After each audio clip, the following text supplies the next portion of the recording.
Well, it's half time, and I'll tell you what, I did not expect that kind of start out of the blocks from our boys. We've absolutely hit the ground running, and we are pumping the Crows at the moment, 69-24. And I didn't see the margin blowing out quite like that.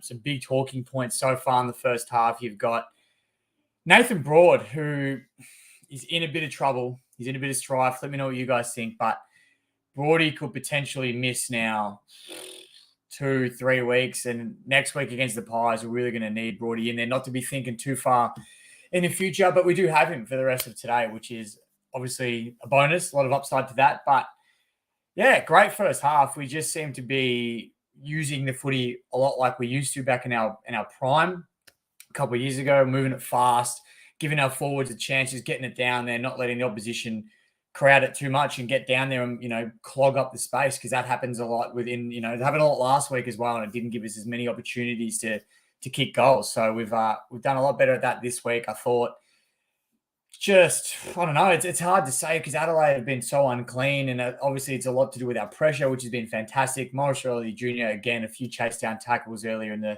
second quarter there, which were incredible, but Adelaide's skills have been so poor, and they've really allowed us to open the game up and just take it on. And I mean, you've seen from the goals that we've kicked, I think Lynch has got 2, Jack's got 2 or 3, Samson Ryan's got 2. I mean, it's just a goal-kicking machine down there at the moment. So it's a bit of fun to watch. Obviously, a lot happening. But, yeah, let me know what you guys think. What are your thoughts on the first half? Are you happy? Are we just playing against poor opposition and we shouldn't be looking into it too much? There's a lot of questions to be asked. So, yeah, let me know what you guys think. It's interesting.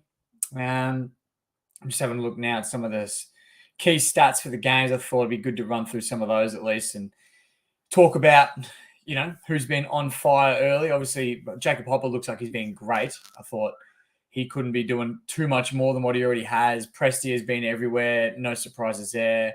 Marlon Pickett's been really good. I'm glad he's finally playing some consistent footy. Bakes has been great. 10 disposals. He's 7 kicks, which has been good. A few quiet players. Shea Bolton probably hasn't stepped up as much. Probably don't need him to do as much today, obviously, with the way we're looking. But, yeah, back to Hopper. 15 disposals, 6 kicks, a goal. Yeah, he's having a great first half. Who else? Dusty's had 10. Probably it'd be nice for him to go forward and snag 1 or 2, because I think he's got every opportunity to do just that. Nank's been holding his own in the ruck, doing a good job, falling back into that back line, sitting in the hole. Loving his work.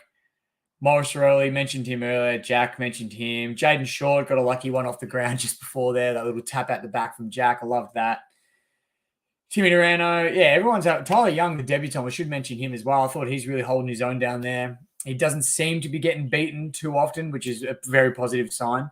It's easy for young kids to come into the game and play their first AFL match, and all of a sudden it's just very overwhelming, and it takes a lot to get back into the swing of things. But I think he's really holding his own. He's doing a good job, and I can see him playing consistently throughout the rest of the year, which we'll probably need him to, especially now Broad's out for who knows how many weeks. Tarrant, we're not 100% when he'll be back. So a lot of questions asked, but without looking too far forward, we've got another half of footy yet to play. And I guess the biggest things that I'm looking forward to seeing, or I want to see from us, is really not taking the foot off the throat, because we've got the capability to let teams back in the game, and we've done that in the past. And I'm scared and a bit nervous that it'll happen again. So I think that we're going to focus on just to keep doing what we're doing because it's working, and just keep hammering them, and putting on the goals, because one would be a good percentage boost for us if we keep it up, but also just it's an alert to the rest of the comp that, like, we're not just going to roll over once things get easy, or or even the opposite way and too hard. We're going to keep coming no matter what the situation is. So you can only play with what's in front of you, I guess. At the moment, Adelaide aren't dishing too much up in terms of a fight, but that's not to say that we can't just keep doing what we're doing and go about it the way we're going about it. I think as long as we don't get carried away and try and blaze away too much and get cocky and start taking shots on the boundary, like if we just keep focused, do what we would do if the game, if there's 10 points in it, and it's really on the line, we're going to try to win. So I think they're my biggest takeaways. But yeah, let me know what you guys think. Leave a comment. Join the stream if you want to. But yeah, let me know what you guys are thinking, because it's going to be very interesting. What else? What else do we talk about? I'm not used to this. It's the first live stream I've done. by myself, I should say. Anyway, I've done a few with others, but first one by myself, so it's weird. I don't really know what to talk about. Got a room full of people next to me, so kind of looking forward to getting back in there and watching the rest of the game. But with a 45-point lead, it doesn't really give you heaps to talk about, does it? Because there's not heaps to, well, there's stuff to work on, obviously, but there's not a ton to work on, because when you're 45 points up, you're obviously not doing too much wrong. But again, it's not like we're pumping a top of the ladder side. I don't think many people are tipping Adelaide to be in the top 8. So how much how into it do you look? I'm not too sure. Like I said, I'm honestly keep getting tempted to talk about the Collingwood game next week and how I think we're going to go. And if we put up a good fight like this, I think even with some of the stuff we're doing now, it probably won't match it with Collingwood next week, which is interesting. It just shows where they're at compared to where the Crows are at, and even where we're at, I guess. So it's going to be a great challenge for us. But again, today's another hurdle. So far, we've done very well, and I back us in to continue to do well. But it's going to be an interesting second half. See if we can get some more players involved. Yeah. What else? I'm trying to see if there's anything else popping up. What do we got? Some news and videos. Obviously, Adelaide had the sub very early after the Nathan Broad hit, which isn't ideal for both the player and Broad as well. It was Patrick Parnell went off. Phil Thorpe came in. He kicked a goal. So the subs had the impact, but obviously in the first quarter or whatever it was, you don't want to see that from anybody. And it wasn't malicious. I don't believe the commentators said the same thing. They didn't believe that it was malicious, but it's clumsy more than anything. We know the sling tackle is being eradicated from the game for good reason. The head is something you'd be so cautious about. I think Broad probably will get his whack for it, unfortunately. Let me know what you guys think, if how many weeks you think Broad will get, if any. Let's have a look here. Great second half. Ryan looking good up forward. I need him for one more goal. He was paying $10.50 for 3+. Those are some seriously good odds. Those are some, first half. But those are some seriously good odds. Samson Ryan for 3+, and he's kicked 2. He's got a second half of footy to kick another one, and he's presenting well. He's leading well. He's flying. And I'm so glad we've given him that opportunity, because it's been a long time coming. We know we debuted a couple of years ago, and it was a stinker for the poor guy. He had, I think, no disposals from memory, or maybe one. It was poor, but I think he's had a bit more of a chance to develop now. He's looked really good at VFL level last year. I saw him at the Pracky match. I went down to KC to watch us play the Ds, and I missed the VFL hit out where he played the whole game. But I watched the seniors, and he came in for the last quarter. And I think he took 3 or 4 marks in the forward 50. He had a few shots on goal. His accuracy wasn't awesome, but the way he was presenting, leading, and taking grabs was awesome. And I'm loving what we're seeing back there as well with what he's done today. Took a couple good marks, gone back. His athleticism is awesome. For a big man, they're usually not super athletic, but he's fairly athletic, which is exciting. It's going to be exciting what he's going to do in the future. But yeah, I'm loving what I've seen from Samson so far.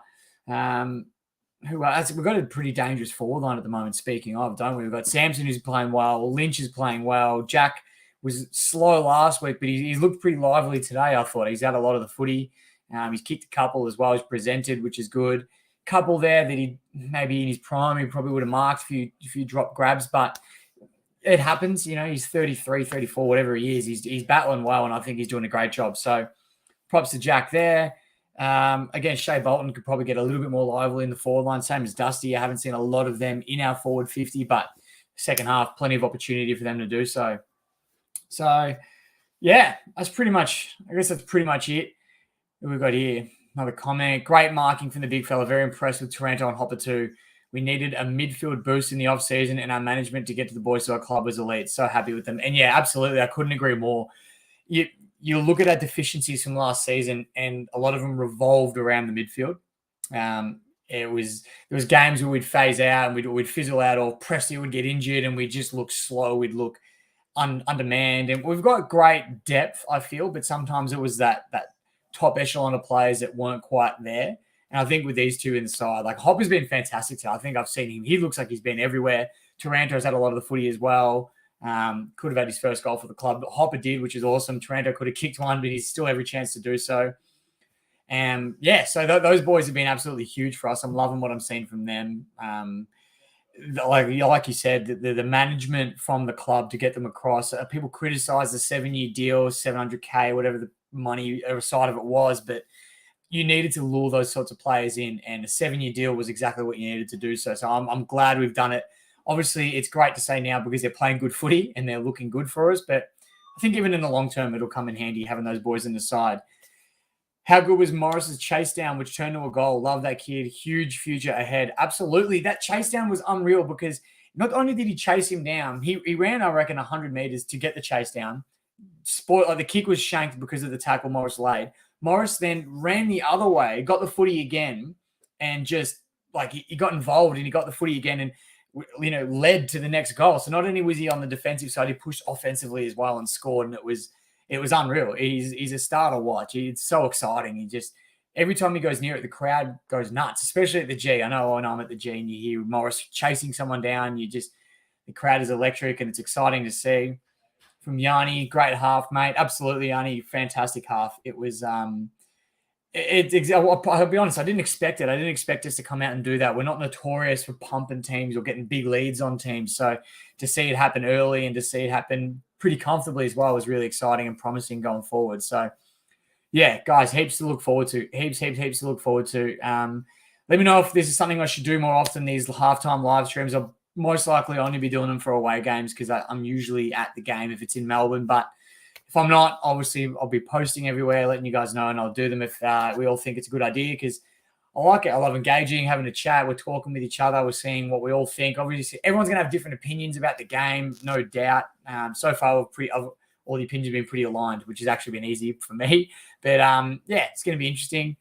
Thank you very much, Mulga. We got great work with the channel, mate. Loving the vids and great to deal with the halftime live stream chat, mate. Love your work. Let's hope the second half is much the same. Thank you very much, mate. That's seriously so appreciated. It's it's very nervy getting in front of the camera, and especially when it's live and I feel like I can't edit it and I can't change things. So I'm glad that you guys are enjoying it, and especially you, mate. It means a lot to hear those kind of words. So thank you very much. And absolutely, let's hope the second half is very much the same as the first. I think it should be. Touch wood, it can be. So we'll wait and see how it goes. But yeah, that's pretty much it, guys. I'll wrap it up there. I'll let everyone get back to their seats, watch the game. But yeah, hopefully we get a win, and I'll see you all for the Adelaide review video. I'll see you all then.